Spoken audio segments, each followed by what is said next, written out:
like you said, he's got 3 rings, right? Just to clarify, none of those rings are with Toronto, right? Is Fraser Minton going to have more points than Safkovsky this year? Fraser Minton sucks at hockey. This guy might not even be an NHLer, so we got to settle down on that one. Adelaide, no. Minus 160 on will they show her holding a drink in her hand. They are 2 points behind the St. Louis Blues in the wild card, and they are. Oh, the Blues are dog water. The Blues suck. The Blues are the worst of those 4 teams that I mentioned by a mile. And they're not a good hockey team. Care, like have some set of balls, have some response, have some pride for what the hell goes on the ice. It's so absurd. I'm looking forward to the parade, but that's going to be later in the year. I'd rather have so money in that than have Alber Soderblom. I would rather stack a bunch of garbage that I have in the corner of my room over here than have Alber Soderblom in that. He's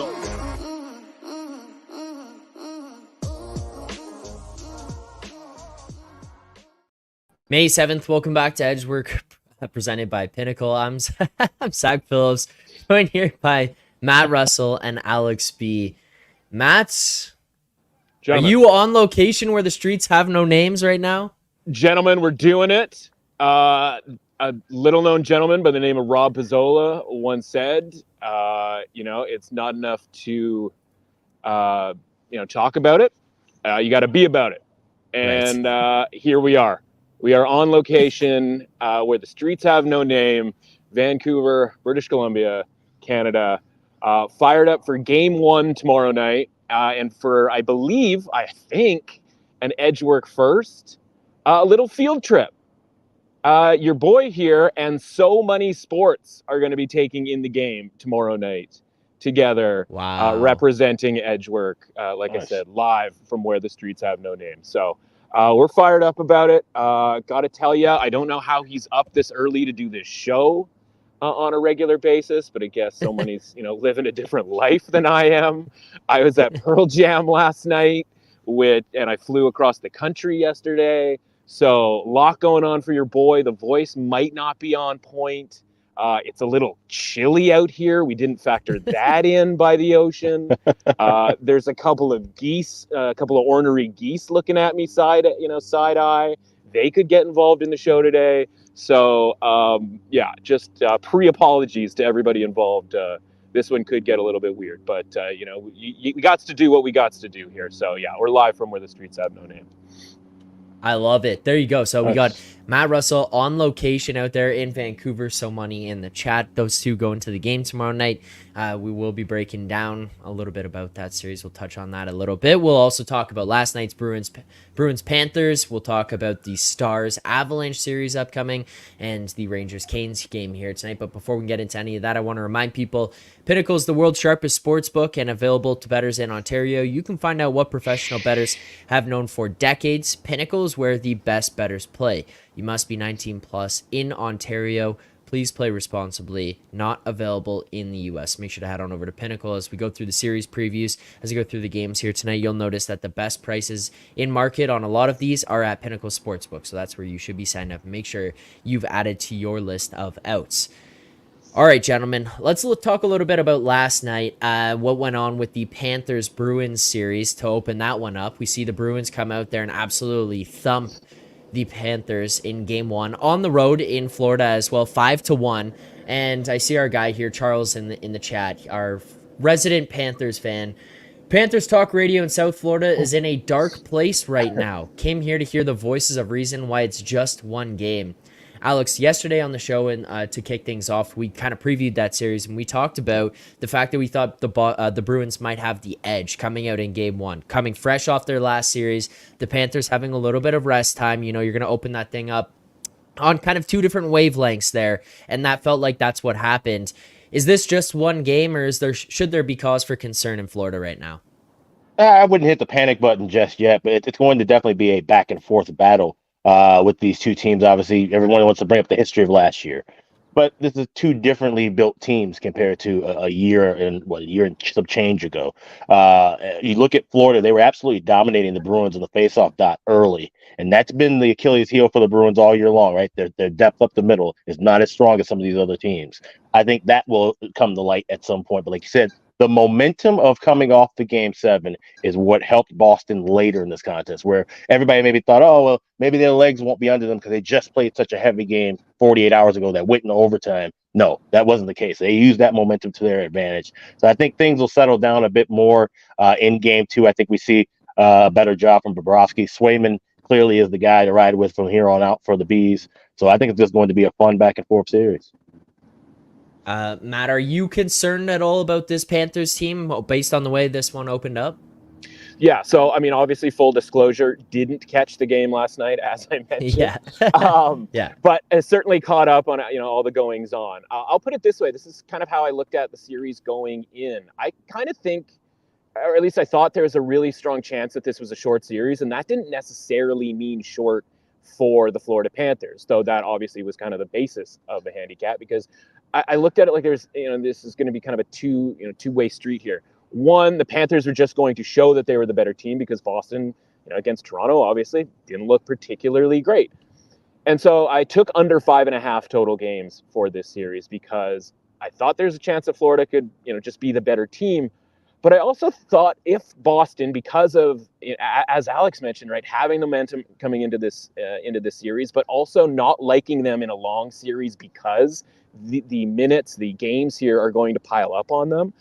I think the Bruins, there was a, quote unquote path. And I listened to the show yesterday on the flight. You guys are throwing around path around like it was going out of style. But I think there is a path for the Bruins to win this and win it relatively quickly. The thought was that it'd be, 4-1 in sort of, close games. I didn't really see the Bruins coming out and scoring, essentially at will in that second period. So for me, I was a little bit concerned about, Bobrovsky, as much as the numbers overall are always really good or often really good, he does have these sort of, 2, 3, 4, 5 game blips where he just, in some cases, can't even stop anything. I don't think that was the case necessarily last night. And with Boston, I was really interested to see if they, obviously I think you had to go to Swayman in game 1, but they were so into this rotation and the idea that last year against the Panthers, that the rotation, going away from the rotation is what ended up, kind of being their downfall. And maybe the answer was really just sticking with Ullmark was what was their downfall. So I was actually pretty interested to see if, okay, Swayman gets game 1 because he played so well against Toronto. But honestly, if they had started Ullmark, I wouldn't have even been that phased about it, because of the quick turnaround and you have this rested goaltender that you think is as good.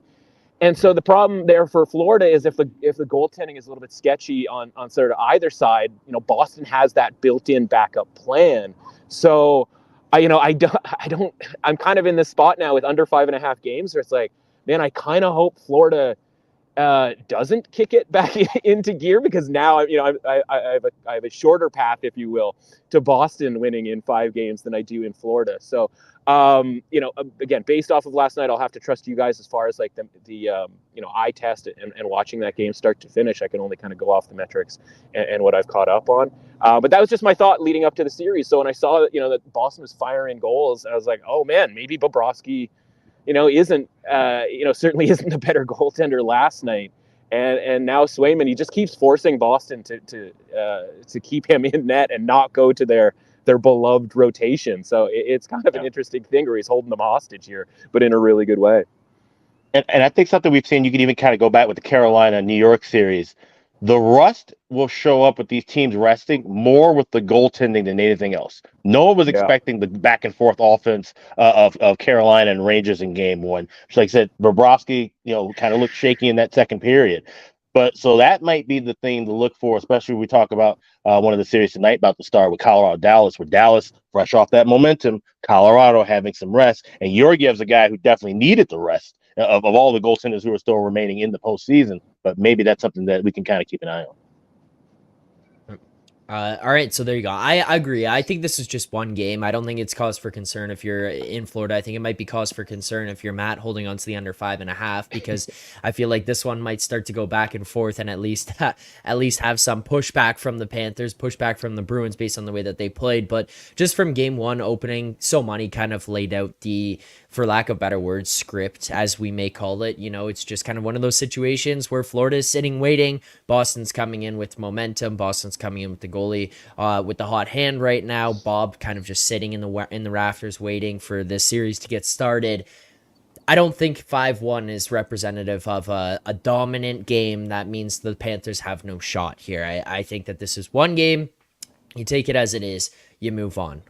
No need to panic there, Charles, out in Florida. So I think you're good there. Let's get on to Boston does need to like get it done quick though, right? Because like game 5, game 6, game 7, like that it's gonna pile up, right? So yes. Agreed. And I think it also just gives more opportunity if the Panthers haven't woken up by then fully for them to just continue to build back to where they were kind of closing out that series against Tampa because last night it was not there. That was not who they were in that Tampa series. So that's the other thing is if you're looking at this as those two teams, it's not like the Panthers played at their peak and got dummied 5-1. Like that was just, it's building. It's building. So I think it'll come. All right, let's move on to games here for tonight, and let's start with the Rangers-Hurricanes game. Matt, I don't know if you want to cause chaos tonight, but if you see this price on the Hurricanes on the road, we see -118, the Rangers +107 right now. Total of 5.5 right across the board. Matt, go to you first. Your thoughts on this game and kind of where the series is now at with the Rangers taking game 1.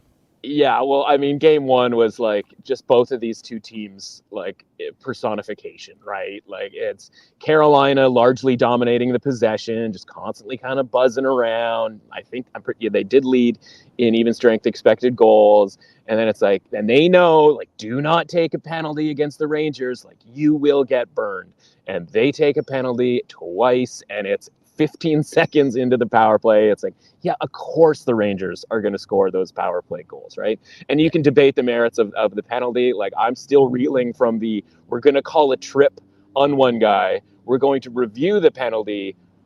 We're reviewing trips now, I guess, for major penalties. Or at least that's how it sort of came off.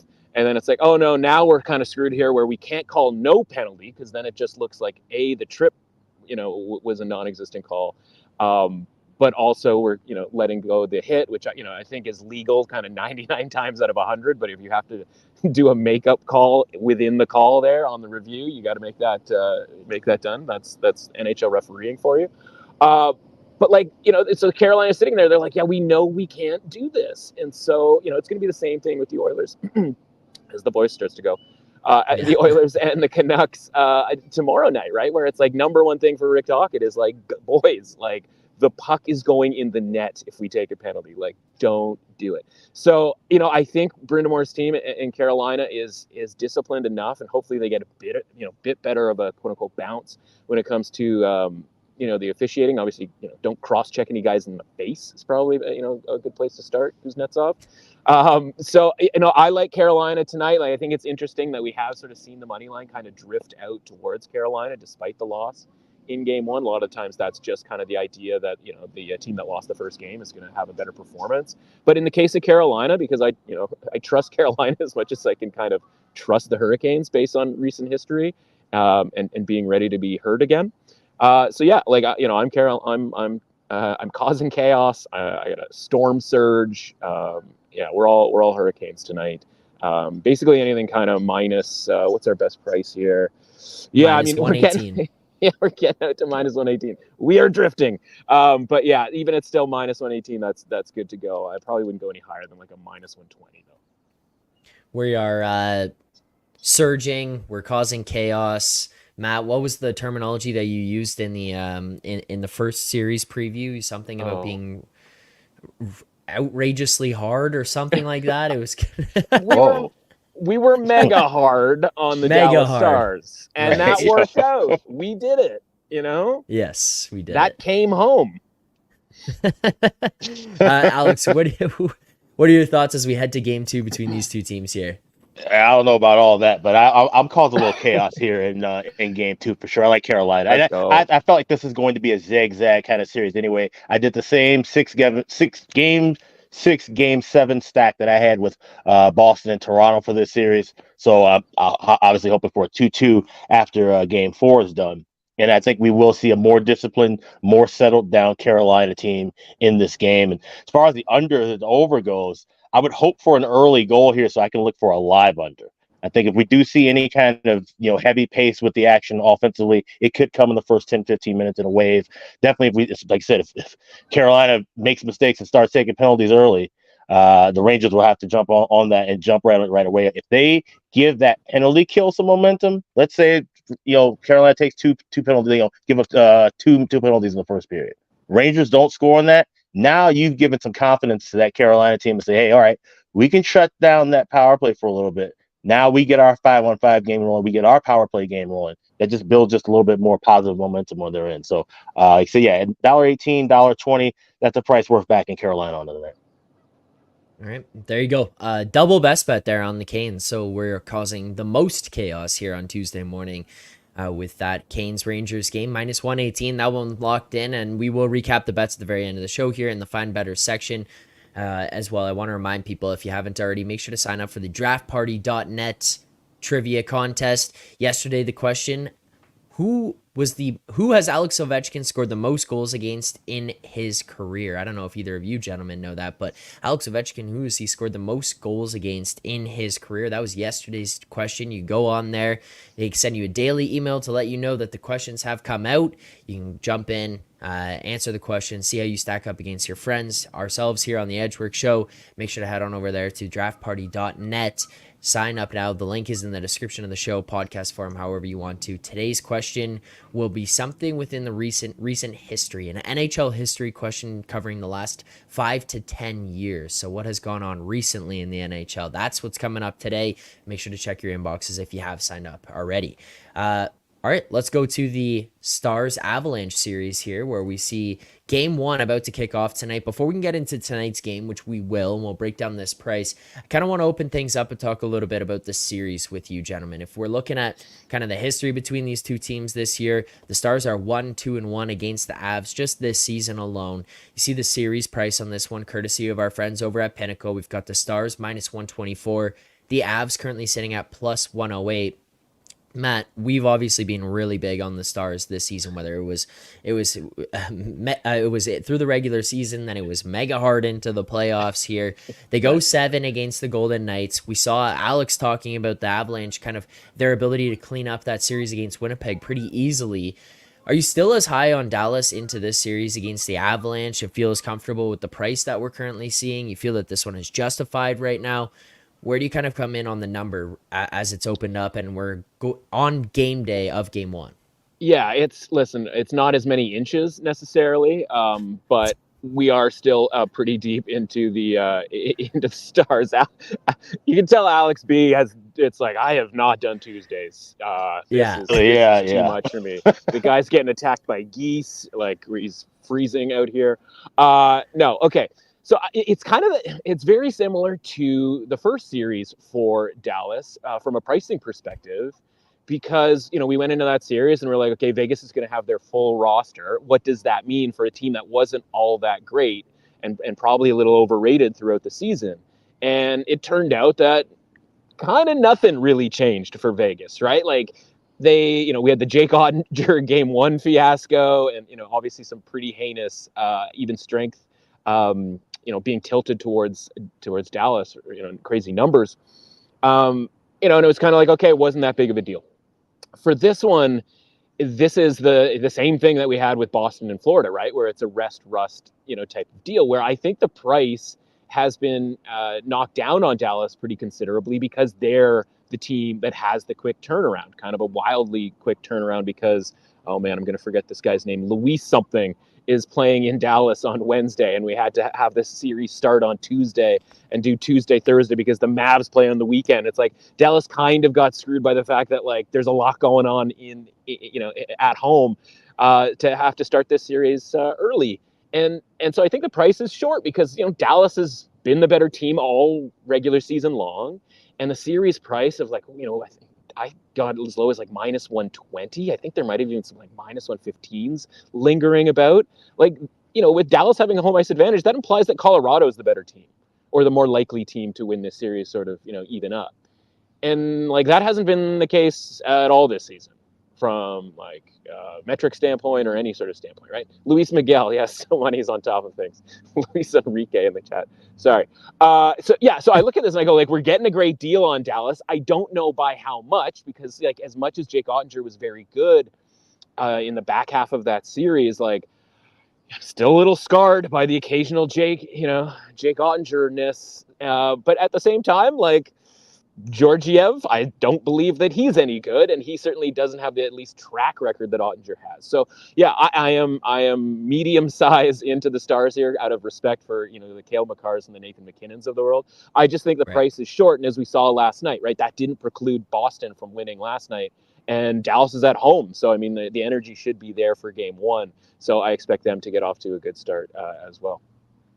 Alex, when you look at these two teams in this series, just kind of thoughts on how they're going to match up, go head to head here. We talked about the fact that Ottinger kind of started to wake up later in that series. It felt like Georgiev was a massive issue for the Avalanche early in that series in Game 1, but then kind of just became a non-factor. Not necessarily like he played incredibly, but just we didn't hear about him, which I think for the Avalanche and the fact that he's a guy who was causing problems, to just not hear about the guy, that's probably the best case scenario. That he kind of look at some of the depth between the two teams, the high-end talent. What do you make of the matchup when these two teams start to go head to head here tonight? Yeah, outside of the New York Rangers, obviously, the Colorado Avalanche did the best job of winning their series. Not just because they only lost one game, but in the way that they won the next 4 games after losing Game 1. And like you said, making Georgiev a non-factor, having the defense step up and play well enough in front of him to where if he does make a mistake, it can be covered up, and the offense plays well enough to where they can make that mistake right back up and get that goal even. So now they have to face a team that's going to press them much harder offensively, have a lot more offensive talent, in my opinion, in Dallas. But also now they have to deal with a goaltender that seems to be a little bit more solidified and reliable in Ottinger. So I think we're going to see a lot of back and forth, and it's a matter of what wins out. Now, early in this series, I think we do see offense. And then as things go on later and later into the series, things will slow back down and look probably a lot like what we saw from that Dallas-Vegas, those Game 6s, Game 7s, where there's not going to be much scoring. Despite all the talent that's on the ice, everybody's going to be locked in defensively. And the thing to kind of keep an eye on, too, is this is going to be a swing series period by period. Like, we always look at breaking things down in the series game by game, but you have to kind of go even deeper. And this is where live betting comes into play, where you see big waves of offense early. You could pretty much go right the other way and say, all right, they're slowing it down the second period. These are two solid coaches as far as making adjustments in between periods, and Jared Bednar and Pete DeBoer. I trust in the fact that if we see slow periods, we'll see the offense, make the right corrections, and then that's where it'll lead to goals. So there'll be a lot of me betting, both teams to score in a period after a scoreless period. There'll be a lot of betting teams to score next goal, looking at things from that angle. I probably won't even have many. I don't have anything on the series as of now. I do have, of course, my Dallas to win the West, Dallas to win the Cup futures. But I feel like this could zigzag enough to where Dallas takes Game 1, as we've been talking about, riding the momentum of their Game 7, where Colorado could be a little bit rustier. Maybe Georgiev's a little bit rustier early. Dallas takes advantage of that. They win Game 1. I can go and grab a little bit of Colorado series before Game 2 at a better price than grabbing the plus 110, plus 108. Matt, are there any series bets that you're grabbing ahead of time here? Obviously, Alex saying he's going to be looking more live and jumping in then as this one progresses, and kind of just monitoring how things go, where the numbers start to move to. Is there anything that you've loaded up on ahead of time? Are there things that are still available out there that other people might be able to get to? Yeah, I'm still on Dallas series, basically at any price that's still available, honestly, because there is such a discrepancy between where I have the Stars rated because of the weight that I put on even strength. And, it's worth mentioning, I didn't go, get into like the total games market or anything like that, because, it's a little bit different from Boston and Florida, right? I have more of a trust in Dallas to, at the very least, like, I think this is going to be a long series, right? And like, the first round series, right? Like having that Game 7 at home matters. And, again, it was a really short price for the Dallas series against Vegas, and it was minus 130. And we knew that even if it got to Game 7, we'd probably have a pretty good ticket in our hand. And I think that's going to be the case here, right? I expect this to go long. The fact that, I think Dallas probably wins in 7, really beneficial to whoever gets out of the next round, because last year we saw Dallas messing around with the Wild and the Kraken to the tune of like a 6-game series against the Wild that probably should have been shorter, and a 7-game series with the Kraken that really should have been shorter. And then they just ran out of gas against Vegas. You remember they went down 3-0, won 2 games, but by game 6 they had absolutely nothing left and got blown off the planet. This is the second round, so they don't have that, those games piled up, and they are a deeper team than, say, Boston is. So, they can run, 4 lines a little bit more effectively than Boston can. So I don't think there's this sort of worry that, they need to get this done early, right? Because of the different circumstance that they're in versus Boston. So nothing for me in the games or any sort of alternative market. It's really just like, I think Dallas should be a bigger favorite than they are. I understand why that kind of can't be because of the interest in Colorado and Nathan McKinnon and Cale Makar and all that stuff. It's just, I'm just taking Dallas again, not necessarily mega hard, but thoroughly hard in this series. Go ahead, I Alex. will say this too. If you like Vancouver or Edmonton out of the West or Cup, this might be the series that if you don't have anything in pocket, this might be last call to grab one of those prices because of the fact that I think this Dallas Colorado series will take a lot out of whoever wins the series heading into that next round. So that's something that I'm kind of keeping an eye on as well. Whoever can make it out of Vancouver or Edmonton, which I'm hoping will be the Canucks, but whoever can make it out of that series certainly will, I think, have a little bit of a fast track because I think that the Avs and the Stars could be really worn out, especially if this series goes all 7 games. Matt, I'm glad that you showed up there today with that scenery because Connor is bringing up. You've got him thinking about moving to Vancouver with the view behind you there. So there you go. Might be converting some people. We're gonna twist it around. Change the view. Change the angle. Before we get your predictions, my feet are falling asleep. Fair enough. Before we get your predictions on the series, I know that you guys just talked about best bets, how you'd be approaching this one ahead of time and then kind of into it. But I don't know, Alex, is there any advice you might be able to give or any thoughts on where Charles is heading here with thoughts on Robertson, Hintz, or Nichushkin, most goals for the series? And try to find some prices for you here in real time. But taking a look at either of or any of those guys, is there any interest in them to lead? Nichushkin would be an interesting one. Now, I actually have Nichushkin plus 6,600 to win the Conn Smythe, which is essentially my ticket of saying, if Colorado finds a way to win the Stanley Cup, he would more than likely be the guy I think that would lead the way in that category. So that he might be the one name I would throw there. That's not markets I really kind of dig into. The one shot I did try to take last round was Gabe Velarde, and that man was nowhere to be found. So I probably won't be dumping in on that. So best of luck with whatever you're looking at. But Nichushkin is definitely a guy that I would have my eye on. I think he's going to have to be the X factor in every series for Colorado moving forward. Matt, any thoughts on those guys brought up there to lead this series? I know that those are markets that you had taken a look at in the past, and other series previews. Yeah, so I mean, I have Miro Heiskanen, in pocket already. I don't think anything from that first series would necessarily dissuade me for jumping back in, for a little bit more there because, again, they need Ottinger to be good to win the Stanley Cup. I don't think they need him to be like amazing, right? Whereas I think Heiskanen is the thing that kind of drives everybody else's play. He's kind of involved in everything and obviously defensively as well. The Nichushkin thing is so interesting because we have seen these kind of like crazy first rounds, goal scoring first rounds in the past.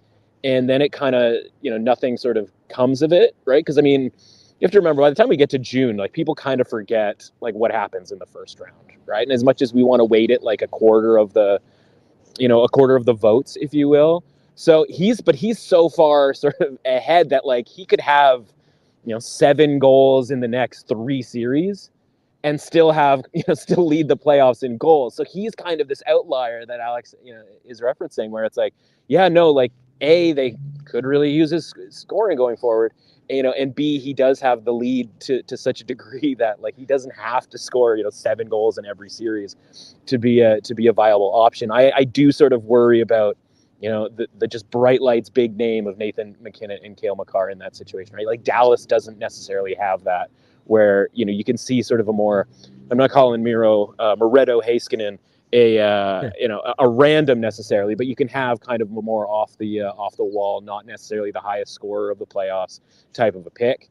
And always sort of worth mentioning that as long as Connor McDavid has longer odds to win the Conn Smythe than the Oilers have to win the Stanley Cup, he is theoretically valuable because there is no chance the Oilers are winning the Stanley Cup without Connor McDavid being the Conn Smythe Trophy winner and being, by far the best player in the playoffs. So always, that's like a public service announcement that I do every year, win or lose, for the Oilers, which of course up until this point has always been lost. So just keep an eye on that one. All right, final thing that here makes to sense. kind of break down with the series. Well, let's do our predictions. We'll do who wins, how many games. Alex, I'll go to you first. Between the Stars and the Avalanche, what's your prediction? Yeah, like I said, it's gonna be a fun series. We'll see some back and forth, some timely goals, but more importantly, we'll see some good defense in the clutch time. And I think the better goaltender wins out. That's Jake Ottinger. I think the better team wins out. I think that's the Dallas Stars. So give me Dallas in 6 games to move to the Western Conference Final. Matt, where are you at here? Dallas in 7, the Game 7 coaching goat. We talked about whether Pete DeBoer was a good coach. 8-0 in Game 7s. Is it 8-0 before the win, or is it 8-0 after? Now 8-0 8-0 now. Yeah. Is that any good? So, I mean, that obviously doesn't Bruce necessarily... Boudreaux could never, right? He has no idea about that.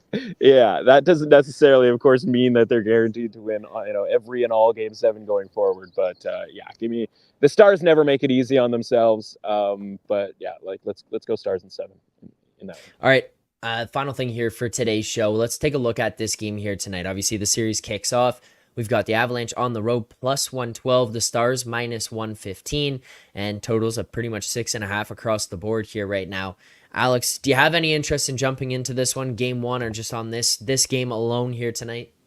Nothing pregame on this. I'm circling the first period over. I'm circling full game over. I'm hoping to get better adjusted prices. So I'm looking at plus money with that over 1.5. I would be trying to get something maybe 5.5, laying a cheaper price as well. So that's just my approach. Wait about 5 minutes in the game. There's going to be a little bit of a feeling out process. I think that's the time to strike and grab some better adjusted numbers during the first. Anything for you here in this game tonight, Matt? A little bit on the Stars. Obviously, right. I like them to win the series. I talked about obviously talking about the idea that Boston wasn't affected by the quick turnaround doesn't just blindly apply to every team everywhere. So I am a little bit trepidatious about the idea that Dallas is going to have that same sort of output. So it's for me, because I think it's going to be a long series. Dallas is so good on the road, best road team in the league this year. Losing Game 1 doesn't necessarily kill them for the series, right? So it's I'd rather just kind of play this as more of a long-term thing, allow Dallas's better metrics to kind of play out over as long of a sample size as we can possibly kind of get here. So the bigger bet, the harder bet is on the series, and just a little bit on Game 1 tonight. Nothing crazy. Don't need to mess around with the less than 48-hour turnaround. As somebody who's on about a 6-hour turnaround from the concert last night, I can say that it might be a little bit rough as my hands freeze and I can barely hold this camera. And again, a family of geese are really bucking their head nearby. So we might have the first ever geese attack live on Edgework. So we'll see what happens. All right, there you go. Matt, would you look at Game 1 Dallas? Game 1 Dallas to win series maybe as a better price than say laying something or anything in the pick'em range? We just take a shot with that. If I thought Game 1 was this critical thing, right? I kind of would, for Boston, for example, right? Where I think that they need to go now to win the series. That was sort of a more interesting play. For Boston, I had alternative, sprinkling around on the alternative minus 2.5, minus 1. 2-1 after the first 3 games. Those bets for Boston are kind of the little sprinkles that I made to sort of accentuate that.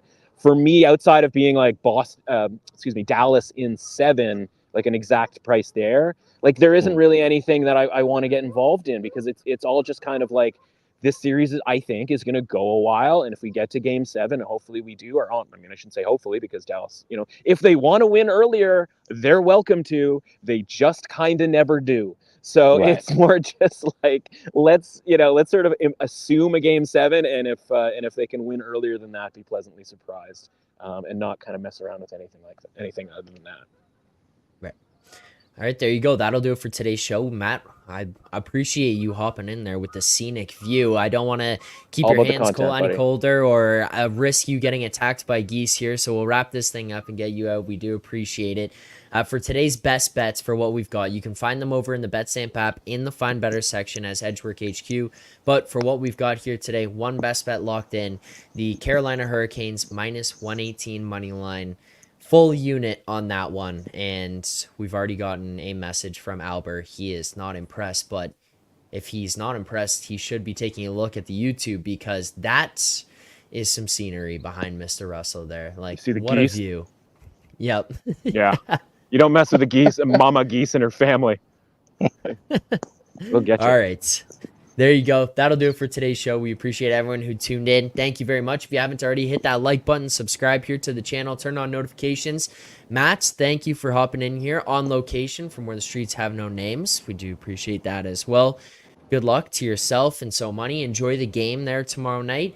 Alex, good luck to you with the draft lottery here tonight. Thank you. Yeah.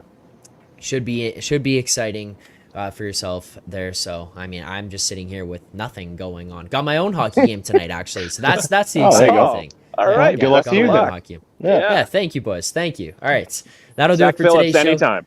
Let's go. Yes, let's go. Thank you to Plus everyone in the 1200. chat for whoa, yeah, whoa, come on. I was like, I wonder if he's going to pick up on that. Thanks to everyone who tuned in. Matt, Alex, thank you guys for doing this. As always, we appreciate you taking the time. We'll see everyone back here tomorrow morning at 10:30 a.m. Eastern time for more picks, previews, and predictions. We'll be breaking this one down. Enjoy the games tonight. Good luck on your bets.